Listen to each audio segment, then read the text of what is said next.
Welcome back, Goddess of Genesis fam. This video is going to be about recapping the new update that we got last night. And obviously we have the new hero Demeter, who, as you can see, she will hear your prayers. And if you're free to play, I hope you've been saving up your vouchers so that you can get one copy of Demeter, because at 3 stars, she has a 20% chance to silence if you look at her talent. Her ultimate has a 20% chance to silence. Once you get her to 4 stars, it becomes a 30% chance to silence. And if you limit break her, it becomes a 40% chance to silence. So that's really big. If you're free to play and you don't have the artifact Tears of the Nile, which I consider a must-have artifact, here has a 35% chance to silence, then Tears of the Nile is very difficult to get if you're free to play. So my recommendation is instead try to get Demeter, because she's kind of like the free to play version of a Tears of the Nile. The only problem is her ultimate has a 1-turn cooldown. If you look at it, cooldown 1 turn. So you can't do it. You can't silence every single turn.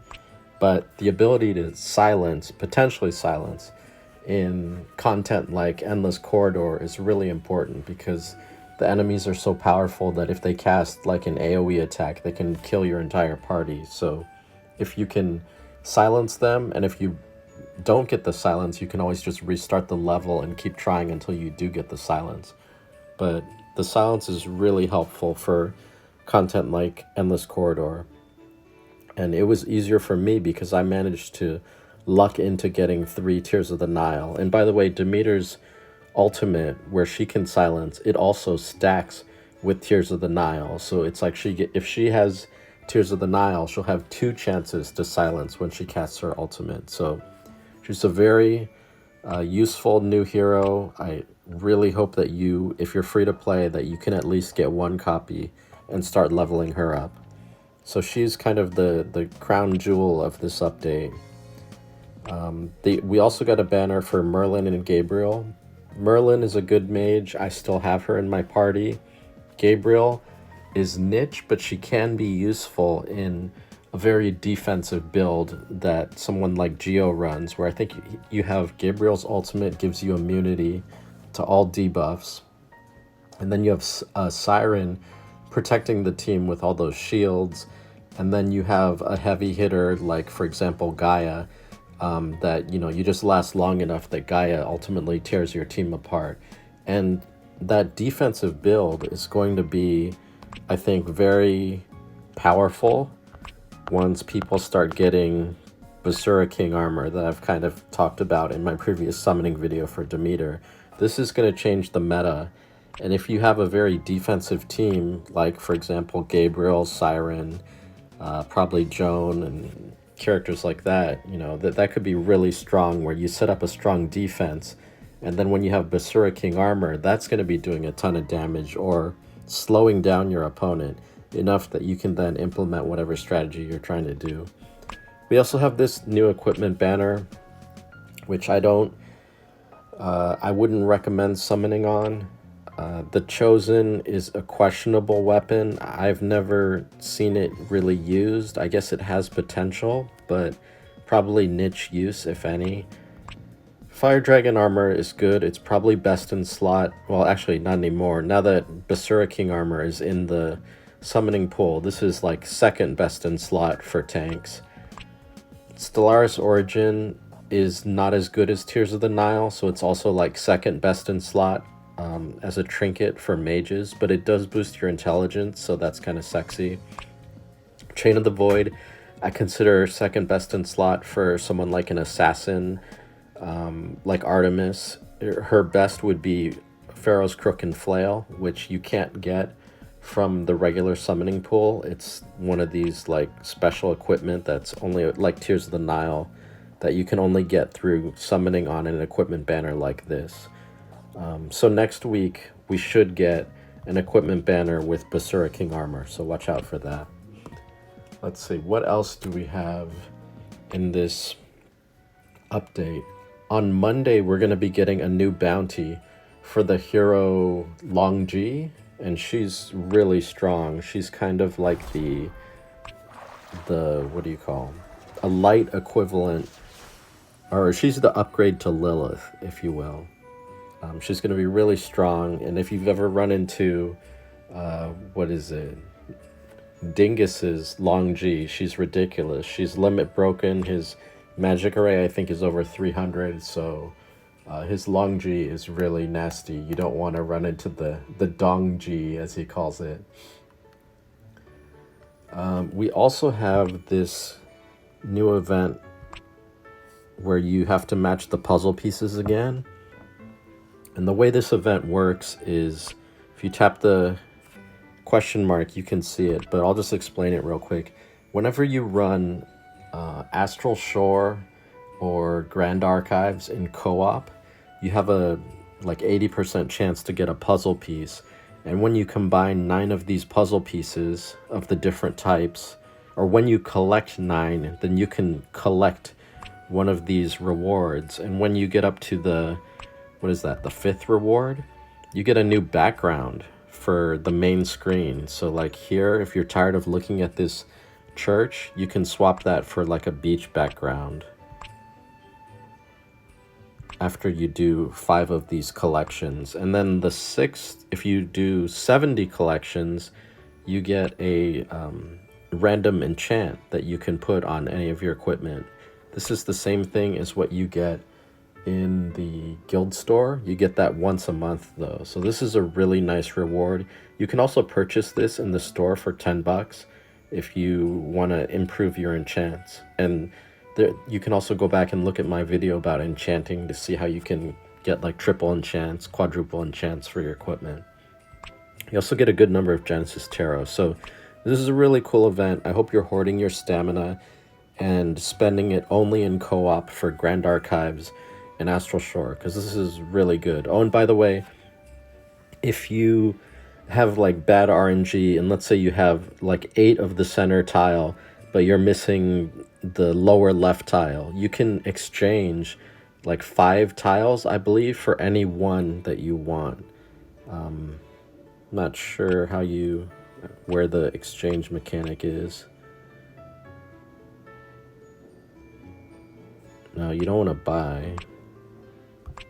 But there should be a way that you can exchange. Is it? Oh yeah, here, you need, tap the one you want, and then you'll exchange 6 of a different one to get the one that you want. So that's how you complete your screen if you're missing like 1 or 2 puzzle pieces, and you'll have a lot of extras of the other kind.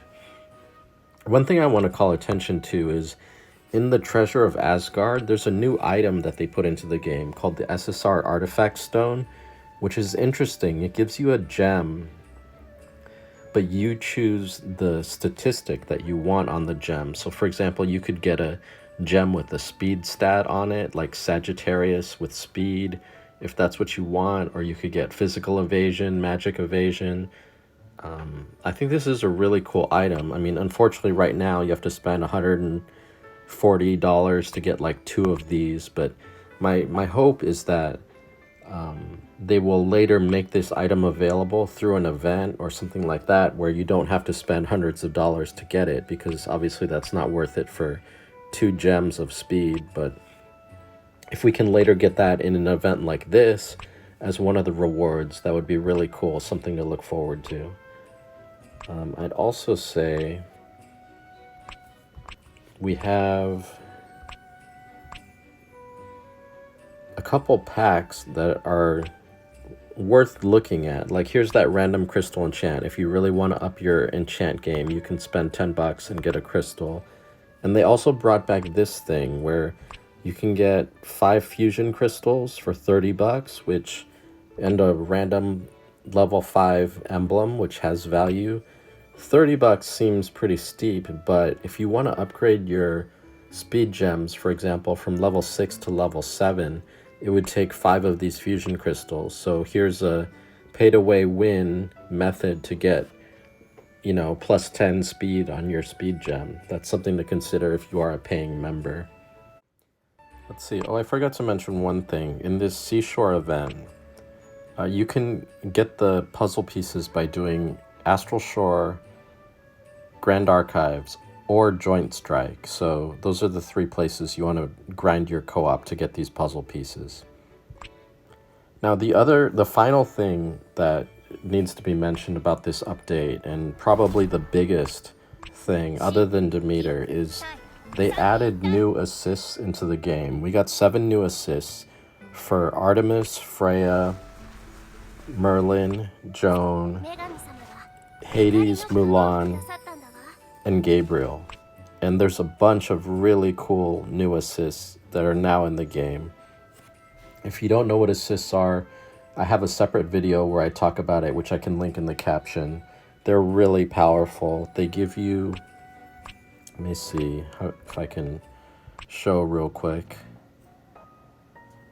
Like if you go into a level, hopefully this doesn't charge me, you can equip assists onto heroes at the bottom here. So like here I'm having Hades assist Joan, Siren assist Artemis. That's how you equip an assist. I'm not actually going to do it, but the assists give very strong secondary abilities to heroes in your main party, and the batch of assists we got with this update is really powerful. So for example, Artemis assist, if you go to level 3, it gives, every time 3 allies take an action, you know how Artemis shoots her random arrow? You give that ability to whoever equips Artemis's assist. So for example, you could have Gaia in your party and then have Artemis assist Gaia, and then every time 3 of your allies take an action, Gaia is going to go in and do a random attack. And you know how powerful Gaia can be when she gets her Strength of the Earth. So that's Artemis assist, which is really strong.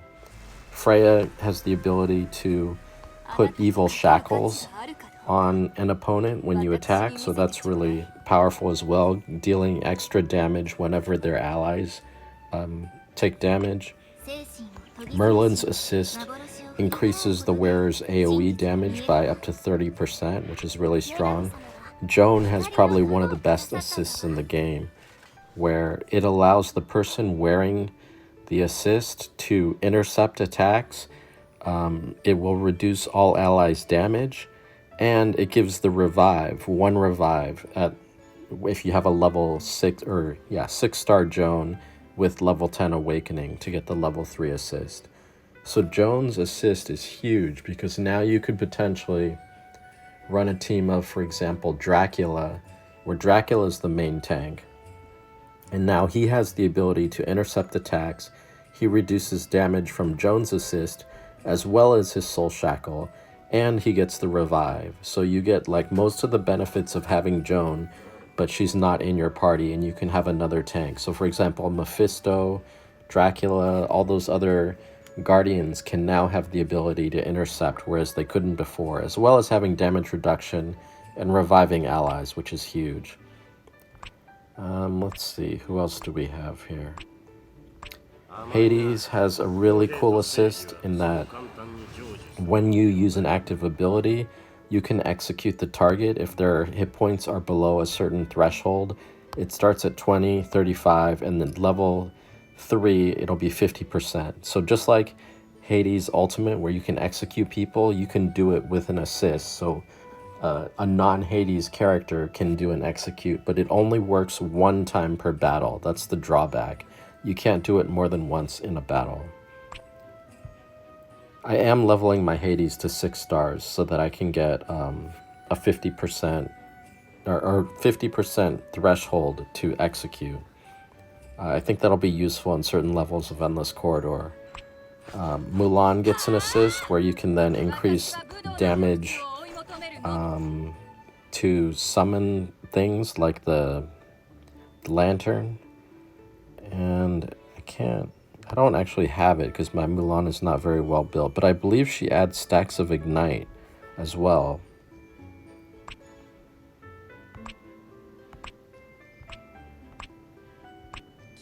Gabriel has an interesting assist where she has her ability where she will inflict an additional stack of whatever debuff is on the target And she also has a % chance to inflict 2 additional stacks. So the guild was theory crafting of what happens if, for example, you put Gabriel's assist on someone like Artemis, where Artemis's ultimate hits 6 times.